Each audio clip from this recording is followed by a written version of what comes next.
सतगुरु सतनाम सत कबीर, सतगुरु सतनाम सत कबीर, साहिब बंदगी साहिब बंदगी साहिब बंदगी।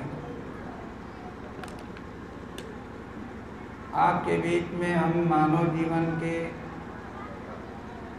बारे में जैसी चर्चा की गई है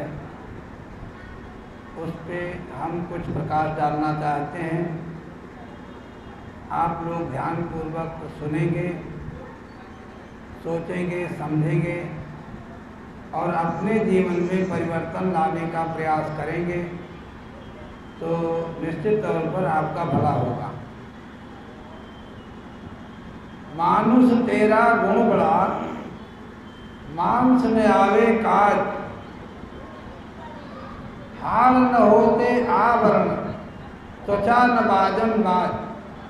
कबीर साहब कहते हैं मनुष्य को सचेत करने के लिए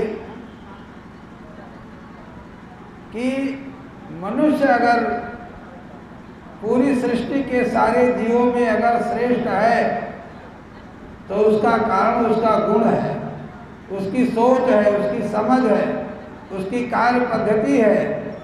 अगर वो बेहतर समझ, सोच और काम करने का जो तरीका है अपने लिए, दूसरों के लिए, समाज के लिए, देश के लिए अगर बेहतर वो सोचता है, करता है, तब आप समझ लो कि वो जानवर से उत्तम है। अब आप दोनों में तुलना कीजिए, देखिए जानवर का मांस, चमड़ा, हड्डी, सींग, ये सारे चीज उपयोगी है, मार्केट में उसकी कीमत है। लेकिन मनुष्य की कोई भी न मांस का किसी काम का है, न हड्डी किसी काम का है, या शरीर का कोई अंग किसी काम का नहीं है। अगर आप अपनी की कीमत, अपनी पहचान करना चाहते हैं कि हम मनुष्य हैं और जानवर से उत्तम हैं, तो जानवर से आप उत्तम तभी हो सकते हैं कि जब आप अपनी बुद्धि का प्रयोग करें। क्योंकि पूरी सृष्टि में 4 तरह के जीव हैं। एक तो मनुष्य है, दूसरा पशु है, तीसरा पक्षी है, चौथा कीड़े मकोड़े हैं। ऐसा नहीं है कि किसी जीव के पास ज्ञान नहीं है, ज्ञान सबके पास है। अपने ज्ञान के आधार पर पूरी सृष्टि के जीव जो हैं अपने जीवन को चला रहे हैं। सिर्फ अंतर ये है कि मनुष्य को छोड़कर जितने जीव हैं वो सहज ज्ञान के आधार पर अपना जीवन चला रहे हैं। सहज ज्ञान के आधार पर आदिकाल से लेकर आज तक वो अपने उसी सिस्टम से अपना काम कर रहे हैं। किसी जानवर ने कोई महल नहीं बनाया, कोई साधन नहीं बनाया चलने का, आने जाने का। कोई और भी जितने जीव हैं जो उनका सिस्टम है उसी के इर्द गिर्द ही वो रहते हैं, उससे ज़्यादा वो करने में उनकी क्षमता नहीं है। और उसी सहज ज्ञान के आधार पर आदिकाल से लेकर आज तक वो अपने सिस्टम से काम कर रहे हैं। और ये भी आप समझ लीजिए वो कभी विकृत नहीं होते, वो बिगड़ते नहीं, अपने सिस्टम से, अपने तरीके से वो काम करते रहते हैं। और मनुष्य का क्या है, मनुष्य विवेक बुद्धि वाला है। जब वो अपने विवेक बुद्धि के द्वारा सही और गलत को समझने की क्षमता या सोच समझ पैदा करता है तो किसी चीज़ को जो गलत है उसको गलत समझ लेता है, उसको त्याग देता है, जो सही है उसको अपना लेता है। तो विवेक बुद्धि इसकी मुख्य है। विवेक बुद्धि के द्वारा ये मनुष्य जो है आदिकाल से लेकर परिवर्तन करते करते, एक एक बात की खोज करते करते आज इस मुकाम में पहुंच गया है। आपका पुरखा जो है आदि मानव, वो नंगे रहता था और अपनी जान की रक्षा करने के लिए अन्य जंगली जानवरों से जो उससे खूंखार थे उनसे अपनी रक्षा के लिए पेड़ पे रह के अपना जीवन बिताता था। और उस समय कोई जानकारी नहीं थी। भूख तो सारे जीव के पास है, मनुष्य के पास भी भूख है, भूख की शांति के लिए, पेट की भूख मिटाने के लिए फल खाया, कच्चा खाया, पक्का खाया, पत्ता खाया, इस तरह खाता रहा, जीवन चलाया। और उस तरह से आग की जानकारी उसे नहीं थी तो कच्चा मांस खाता रहा। और उसके बाद फिर घटना क्या होती है, पत्थर पे पत्थर गिरा, आग लग गया, जंगल जलने लगा। और उसके बाद सारे जीव भागने लगे। जो जीव भाग कर निकल गए तो निकल गए, लेकिन जो नहीं निकल पाए फंस गए और वो जल के मर गए। और उसके बाद फिर वही मानव जो है पक्का मांस खाया, उसको आग की जानकारी नहीं थी। तब खाने पीने की वस्तु को आग की जानकारी के बाद पका के भी खाने का रास्ता उसने धीरे धीरे ढूंढा। आग को जिंदा रखने के लिए वो लकड़ी पे लकड़ी रखते हुए वो उसको जिंदा रखा या और तरीका ढूंढा। अब आप दूर न जाइए, कब कहाँ से लेकर आज से 1000 माने 10,000 20,000 वर्ष पहले की क्या स्थिति थी, आप नज़दीक का समय आप देख लीजिए। 50 साल पहले की कहानी आप घटना देख लीजिए। शाम होते होते गांव की महिलाएं दूसरे घरों पर जिनके यहाँ आग जलाया रहता था उसके यहाँ जाती थी, कंडी लेके, दादी आग दे दो, चाची आग दे दो, बहनी आग दे दो, यही कह के मांगती थी ना। लेकिन जब माचिस का आविष्कार हो गया तो फिर आग सबके जेब में हो गया।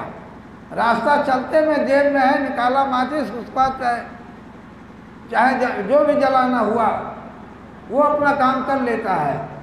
तो ये आप देखिए, आज 60 साल के 50-60 साल के अंदर जब माचिस का आविष्कार हुआ कितना परिवर्तन हुआ। अच्छा, इसके बाद आप देखिए, आपका बेटा बेटी कोई बाहर रहा, आज के 20-22 साल पहले चिट्ठी आप लिख कर भेजते थे, पत्र आप लिखकर भेजते रहे, और उसके बाद फिर चिट्ठी कहीं दब गई, वहाँ तक नहीं पहुँच पाई। आप चिंतित हैं, बेटा पता नहीं कैसे किस रूप किस परिस्थिति में है। लेकिन विज्ञान ने क्या किया, जब मोबाइल तैयार हो, पहले टेलीफोन बना, टेलीफोन जगह जगह लगे, टेलीफोन अगर वहाँ बज रहा है तो घंटी बज रही तो वहाँ से उठकर आप जाते, हाथ उठाते और हेलो हेलो करते, फिर बात शुरू होती ना। लेकिन फिर विज्ञान उस टेलीफोन के बजाय मोबाइल फ़ोन पैदा कर दिया। तो बिना फोटो के छोटा मोबाइल चला तो उससे बात करने लगे। फिर उसके बाद बड़ा मोबाइल हो गया, इससे वीडियो कॉलिंग में लगा दीजिए तो एक दूसरे की शक्ल सूरत से बात करते रहते हैं। हो जाता है कि नहीं हो जाता? हम आपसे प्रश्न करते हैं कि आज मानव किस तरह से रहा, नंगा रहा।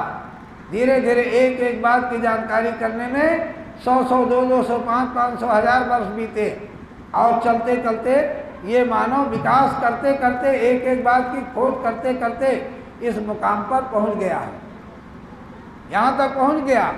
और आप ज़्यादा दूर ना जाइए, आज के हमारे ज़माने, हम लोगों के ज़माने की बात है, कपड़ा लोगों को अटता नहीं था। एक सेट कपड़ा जिसके पास होता था समझो वही ज़्यादा है, बहुत हो गया तो दो, किसी जो संपन्न रहते थे 2 कपड़ा। और स्थिति ये भी थी कि ससुराल समधियान जाते थे तो कपड़ा मांग के लोग पहन के जाते थे कि चाचा हमको दे दो, भाई हमको दे दो, हमको समधियान जाना है। और समधियान जाने के लिए करते क्या थे, जूता हाथ में ले लेते थे, उसको पहन में वो भी मांग के ले जाते थे। और उसके बाद कुर्ता जो है उसको कान्हे पर रख लेते थे। जब समधियान के गांव के करीब में पहुंच जाते थे तो जूता भी पहन लेते थे, कुर्ता भी पहन लेते थे, और धोती अगर नहीं रहता था वो भी मांग लेते थे। ये था कि नहीं था? बोलिए, गरीबी इतनी ज़्यादा थी। कुछ लोग, और आज के 50 साल पहले, 60 साल पहले की स्थिति ये भी थी कि लोगों को खाना पूरी तौर से मौसर नहीं होता था, मिलता नहीं था। एक आदमी मजदूर बुलाने जाते तो कहते चाचा हमको भी लेते चलो, और बड़ी कड़ी मेहनत करते थे, नहीं करते थे। अब वो सवेरे जाते थे गेहूं काटने में। इस तरह की सारी है। ये विकास क्रम जो बना, ये विज्ञान का समय आया, विज्ञान ने आपको आबाद कर दिया। आप एक कपड़ा के बजाय तमाम कपड़ा आपके पास हो गया। अब एक एक आदमी के पास जो है, बच्चे के पास 4-5 शर्ट है, औरत के पास 4-6 शर्ट है, और जो ये औरतें जो हैं नई दुल्हन, इनका तो पेट से तो क्या नाम, कपड़े से पेटे नहीं भरता। अब नैहरे भी से भी चाहिए, और उसका वहाँ से मैंने इस तरह से यहाँ जाए वहाँ पेट, मैंने कितना सा कपड़ा चाहिए, जबकि क्या है, तन ढकने के लिए वस्त्र की ज़रूरत है। लेकिन देखिए तमाम कपड़ा हो गया। अब हम आपको उस दिशा पे ले चलना चाहते हैं। पहले आप ये जानिए कि मनुष्य और जानवर में अंतर क्या है। जब आप इसको समझ जाएंगे तब आपको पूरी सृष्टि को समझ जाएंगे। अब और उसी में आप अपने को भी समझ जाएंगे कि क्या अंतर है। देखिए बहुत ज़्यादा अकल लगाने की ज़रूरत नहीं है, लेकिन थोड़ी तो अकल लगानी पड़ेगी ना। अब आप कहो हम अकल नहीं लगाएंगे तो अब उसका क्या दवा है। मनुष्य का बच्चा पैदा हो, पानी में फेंक दीजिए तो बोलिए क्या होगा, डूब के मर जाएगा ना। जानवर का बच्चा पैदा हो, गाय भैंस को बच्चे पैदा होते हैं और उनको पानी में फेंक दीजिए, तैरना शुरू कर देता है। अच्छा अब दूसरी तरफ देखिए, जानवर का बच्चा गर्भ से बाहर निकलता है, वो 2-4-5 मिनट में ही खड़ा हो जाता है। बोलिए खड़ा होता है कि नहीं खड़ा होता है। और आदमी के बच्चे को खड़ा होने में 12 महीने, 16 महीने, 18, 20, 24 जैसे महीने लग जाता है। बच्चा जिस तरह से कमजोर इस तरह है, ये सच्चाई है ना। और एक ये देखिए, बच्चा रोता है, क्या करता है ना। अच्छा आप बताइए, आप क्या करता है, तो क्या मुसलमान के यहाँ में करता है, ईसाई के यहाँ टे करता है, कि बौद्धिस्ट क्या भे करता है। ऐसा नहीं, पूरे दुनिया के जितने मानव के बच्चे हैं उनकी एक भाषा है ना, क्या रोने की आवाज़ कोई अलग नहीं है। और एक चीज़ देखिए, जितने देवी देवताओं भगवानों का मकड़जाल फैला हुआ है, हमको कोई दिक्कत नहीं, कोई भगवान हमारा कोई नुकसान नहीं कर सकता है। कोई देवी देवता चाहे जितना बुलडोजर हो, बहुत तगड़ा हो, सब लोग मिलकर सारे देवी देवता को समझा दीजिए कि खाली ये संत जी को इनका विनाश कर दो, सबको लगा दो, वो देवी देवता भगवान हमारा कोई नुकसान कर ही नहीं सकता है। क्योंकि हम भ्रम में नहीं हैं, हम भ्रम में नहीं हैं, हम जानते हैं ये सही नहीं, ये गलत है, ये 100% झूठ है। अब आप देखिए, थोड़ा सा अकल लगाना पड़ेगा। अगर आप मनुष्य हैं तो, अगर मनुष्य नहीं है तो अकल लगाने की कोई ज़रूरत नहीं है। अब आप देखिए, जांच आपको करना है। 20 साल 25 साल का जवान है, तैरने की कला अगर नहीं सीखा, तो पानी में तैरने की कला अगर नहीं सीखा तो क्या उस पार जा पाएगा, डूब के मर जाएगा ना। अब आप बताइए, जानवर और मनुष्य में क्या अंतर है। अगर आप अकल लगा के तैरने की कला आप नहीं सीखेंगे तो पानी में इस पार से उस पार नहीं जा सकते हैं, आप डूब के मर जाएंगे। तो आप अगर अकल का इस्तेमाल नहीं करते, इसको अपने दिमाग में बैठा लीजिए कि अगर जो आदमी, जो मनुष्य विवेक बुद्धि का इस्तेमाल नहीं करता है, सोचता नहीं, समझता नहीं, सही गलत का अंतर नहीं कर पाता, तो उसको समझ लो कि आदमी है नहीं, जानवर भी नहीं है, वो जानवर से बदतर वो कीड़ा मकोड़ा है। अब आप एक चीज़ देखिए, हम कहते हैं, कबीर साहब कहते हैं जांचिए और परखिए। इस बात को बुद्ध ने भी कहा कि पहले जानो तब मानो, और कबीर ने भी कहा पहले जांचिए उसके बाद परखिए, अगर सही लगता है तो उसको अपनाइए, नहीं तो मत अपनाइए। अब आप एक चीज़ देखिए, बच्चे का एक दिन पालन पोषण कीजिए, बच्चे का एक दिन पालन पोषण कीजिए, उसका विकास का क्रम हम आपको बताते हैं। एक दिन बीतता जाता है, बच्चा जैसे शरीर बढ़ता है उसके सारे अंग बढ़ते हैं, और उसी शरीर में एक बुद्धि भी है, बुद्धि की मशीन है। 3 महीने तक बीतते बीते वो बच्चा अपनी माँ को पहचानने लगता है। क्यों? वो बच्चा अपनी माँ के संपर्क में रहता है, इसलिए माँ को पहचानता है। और वही बच्चा जब धीरे धीरे करके 5 महीने का हो जाता है तो वही बच्चा वो अपने पिता और अन्य लोगों को पहचानने लगता है। और आप देखो, स्पष्ट बात, बच्चा है कुछ नहीं, मांस का एक लोथड़ा है, उसके अंदर एक जीव है। सच्चाई यही है, मांस का एक लोथड़ा है, वो किसी की कृपा में नहीं पैदा होता है, वो माँ बाप के संपर्क से, वो संबंध से वो पैदा होता है। ये सही है। अब आप एक चीज़ देखिए, एक जांच आप कर लीजिए, बच्चा पैदा हो और उसको खिलाइए पिलाइए, सेवा करते रहिए, उसके सामने कुछ न बोलिए, उसको कुछ न सिखाइए, बच्चा किसी कर्म का होगा। सारे देवी देवता जितने भगवान हैं उनकी मानता रख दो कि हे भगवान, हे काली माई, हे डिवहार बाबा, हे दुर्गा माई, हे सरस्वती माई, जितना तगड़ा जितना माने या भगवान जो भी हो, सबकी मानता रख दो और कह दो हमारा बच्चा किसी लायक हो जाए। किसी लायक बच्चा होगा? बोलिए। तो बच्चे का भगवान कौन है? माँ है, पिता है, और बच्चे से जो बड़ा है भाई और बहन, यही तो उसके भगवान है ना। वही उसको खिलाते हैं, उसको चलाते हैं, वही कोशिश करते हैं। कितना आप बच्चे के ऊपर बार बार प्रयास करते करते एक एक दिन बीतते बीतते बच्चा दो मैंने खड़ा होता है तो क्या होता है? तो कबीर साहब कहते हैं कि कबीर जब हम पैदा हुए जग हंसा हम रोए। तो अगली लाइन कहते हैं ऐसी करनी कर चलो कि तुम हंसो जग रोए।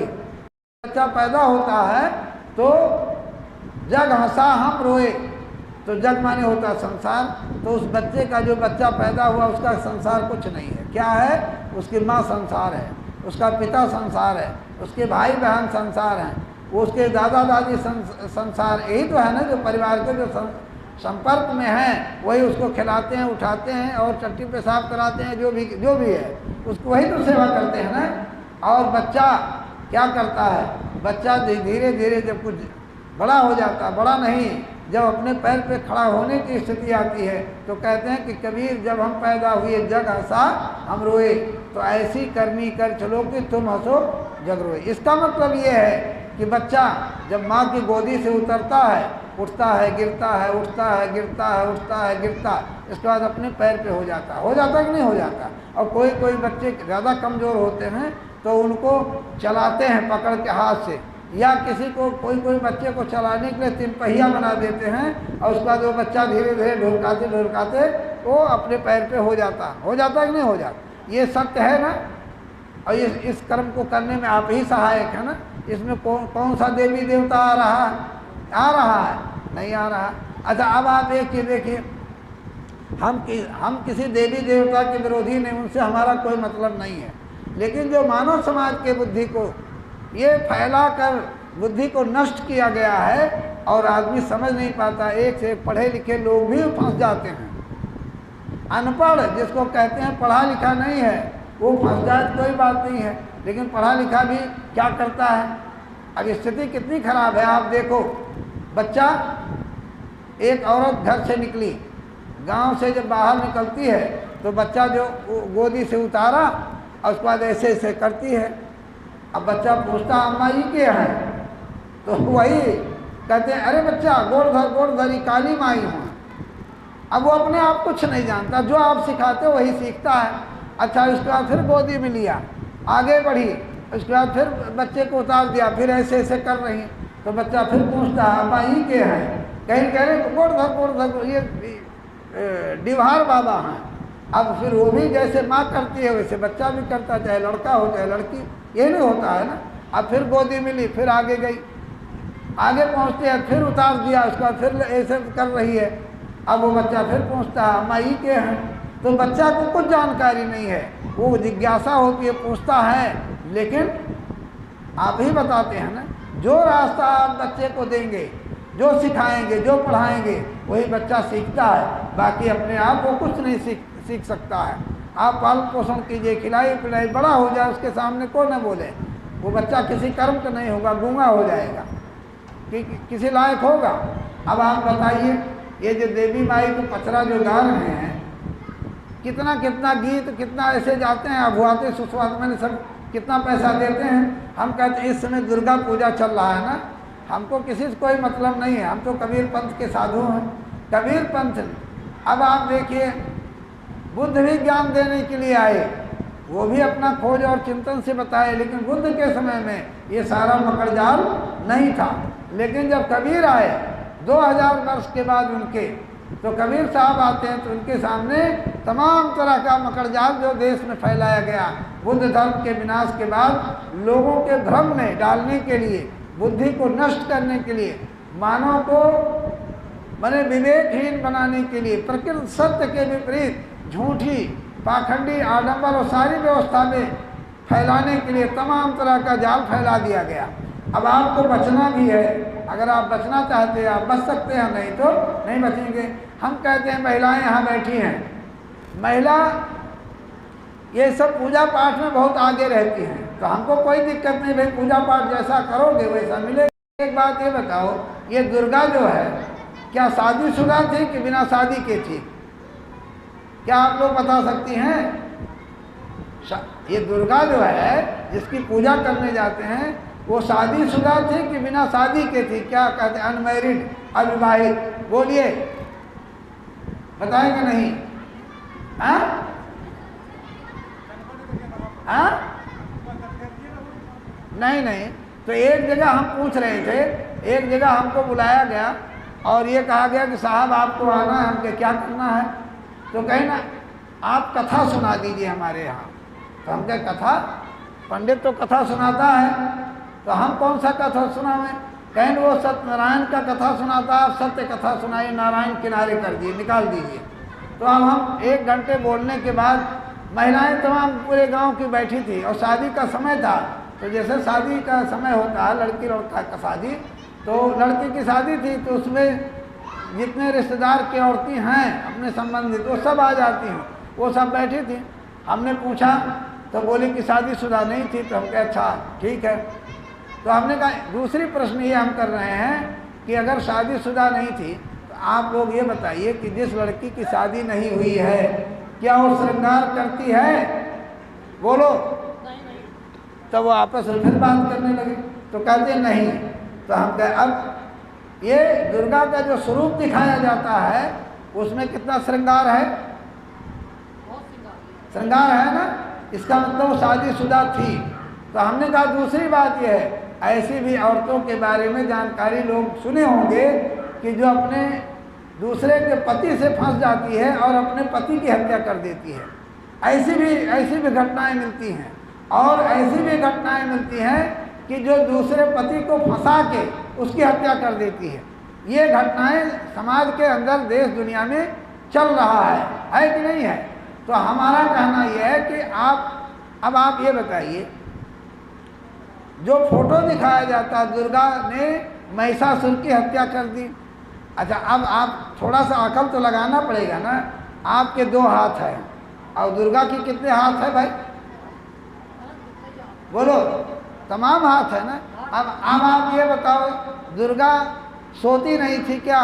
तो हाथ कहाँ चला जाता था? भाई आखिर कोई अगर है तो सोएगी तो कैसे सोएगी? हैं? और उसके बाद फिर उसका ब्लाउज कैसे बना? कौन हिसाब से कौन भी? ये सब बेसिर पैर की बातें हैं। और दूसरी बात ये है, उसकी सवारी क्या दे दिया? शेर। जो शेर मनुष्य को खा जाता है उस शेर की सवारी दुर्गा। ये कितना झूठी और काल्पनिक बातें हैं। अब उस पर भरोसा करके जो आदमी, अब आप ये बताओ, दुर्गा की पूजा करने वाली महिला क्या वो चरित्रवान हो सकती है? बोलिए। आप करोगे गलत काम और जाओगे गलत रास्ता पे और उसके बाद कहोगे हम सही रास्ते पे जा रहे हैं। कैसे रास्ता भाई? आपका बभनान इधर है और बताने वाला कह रहे चले जाओ, आप खुनारे की तरफ या गौरा चौकी की तरफ आप जा रहे हैं और कह रहे हैं खुनारे बभनान जा रहे हैं, तो ये गलती आपकी है। समाज के अंदर जानते हैं क्या बीमारी है? बीमारी बहुत बड़ी है। क्या है? एक जगह कार्यक्रम में हम बुलाए गए लखनऊ, तो उसमें सब पढ़े लिखे लोग थे। हमने पूछा कि 2 में 2 जोड़ने से क्या होगा, उसका उत्तर बताइए। तो लोग हंस पड़े। हमने कहा नहीं, हंसिए नहीं, बताइए। कहीं कि 4 होता है। हम कहे कि अगर कोई 5 बताता है तो कहीं कि गलत है। हम कहे 2 में 2 5 बताने वालों की संख्या भारत में बहुत ज़्यादा हो गई है और भारत का पतन का कारण यही है। भारत का दुश्मन पाकिस्तान नहीं है, अमेरिका नहीं है, फ्रांस, जर्मनी, चीन, जापान नहीं है। इस देश के लोग ही भारत के दुश्मन हैं। काहे से वो 2-2 5 पढ़ा देते हैं। अब जबकि सत्य ये है कि 2-2 4 होता है।